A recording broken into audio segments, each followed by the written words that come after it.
طالما انت دخلت على الفيديو دوت تبقى انت كده عايز تعرف كل انواع الهاكرز، عشان خاطر ما تجيش تشوف اي هاكرز يجي قدامك تقول عليه ده بيخترق وبيدهول الدنيا، وبصراحة فعلا ديت مش حقيقة. طالما دخلت على الفيديو دوت تبقى انت واحد عايز تطور من نفسك، فلو انت عايز تطور من نفسك كمل معايا الفيديو للاخر، عشان خاطر هقولك على كل انواع الهاكرز اللي بيحمي بيانات واللي مش بيحمي بيانات وكلهم بيعملوا ايه.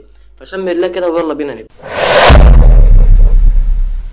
السلام عليكم ورحمة الله وبركاته. اللهم صل وسلم وبارك على سيدنا ونبينا محمد. ان شاء الله باذن الله هقول لك على كل انواع الهاكرز اللي انت ممكن تحتاجها.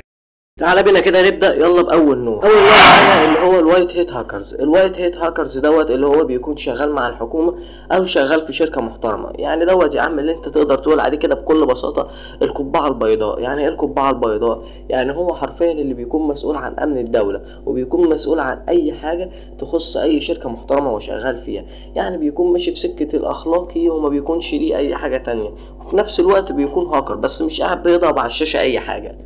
ماشي بينا على النوع التاني. النوع التاني اللي هو البلاك هات هاكرز دوت بقى اللي هو عايش مع عصابة وعايش عمال يخرب في الدنيا ويخرب في شركات ويدمر حسابات وقاعد عايش حياته جدا ومش فارق معاه اي حاجة ومش فارق معاه ان هو يتحبس اصلا.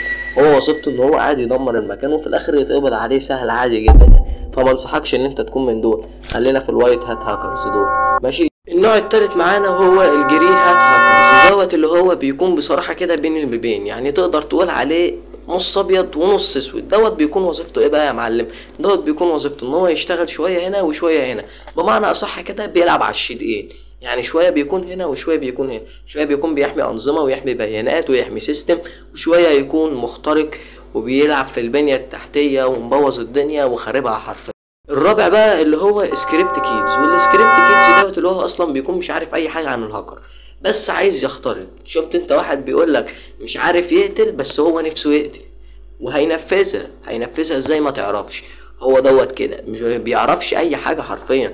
هو كل اللي بيعمله ان هو بيجيب اكواد جاهزه، يخش يجيب لك شويه اكواد جاهزه كده ويقوم حاططهم ليه ويعمل اصلا انظمه واكواد هو مش عارف اصلا هو بيعمل ايه. ودول اصلا اللي احنا ما بنعتبرهمش هاكر، هم وظيفتهم ان هم عايزين يخربوا في الحياه وخلاص، عايزين يعملوا اي حاجه تانية. لا طب يا عم اعمل كده يا عم واعمل مع الاخلاق يمكن حد يفيدك وتتدرب. لا هو ماشي كده حرفيا. يعني دوت النوع التالت، يعني ده لسه في الانواع اللي جايه يعني بلاوي، يعني ما يغركش. يلا بينا. النوع الخامس معانا بقى وهو الهاكتيفيست. الهاكتيفيست دوت وظيفته ان هو بيكون حابب ان هو يعمل حاجات اغراض سياسية يعني او اجتماعية. وظيفته ان هو يخش يخترق او يخش يعمل اي حاجة بس بحجة او بأمارة. انا اخترقت الموقع دوت عشان خاطر 1 2 3 4 وما تعرفش اصلا يعني هو غرضه ايه، اللي هو انت يعني اخترقت ويجيب لك حاجة اصلا مش منطقية ان هو يكون بيعملها. يعني مش عارفين، يعني الانواع اللي جاية اصلا كلها اشبه من كده. يعني انت كل نوع هتلاقيه اوسخ من اللي قبله،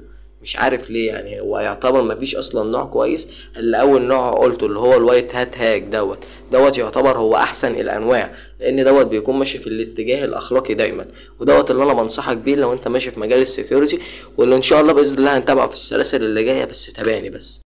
النوع اللي بعد كده بقى واللي هو ستيل سورد هاكرز. النوع دوت يا سيدي اللي هو بيكون شغال مع حكومة الدولة ووظيفته ان هو يعمل هجمات سبرانية بس على دول تانية بمختلف الدول بقى. دوت برضو كده كان نوع من انواع الهاكرز. يلا النوع اللي بعده. اخر نوعين معانا بقى اللي هم الريد تيم والبلو تيم. الريد تيم والبلو تيم دوت وظيفتهم حاجتين. تعالى نبدأ بالريد تيم. دوت وظيفته ان هو بيهاجم النظام علشان خاطر يختبره بس، يعني بيهاجم النظام بس للغرض الامني فقط، ان هو يعمل له اختبار امان.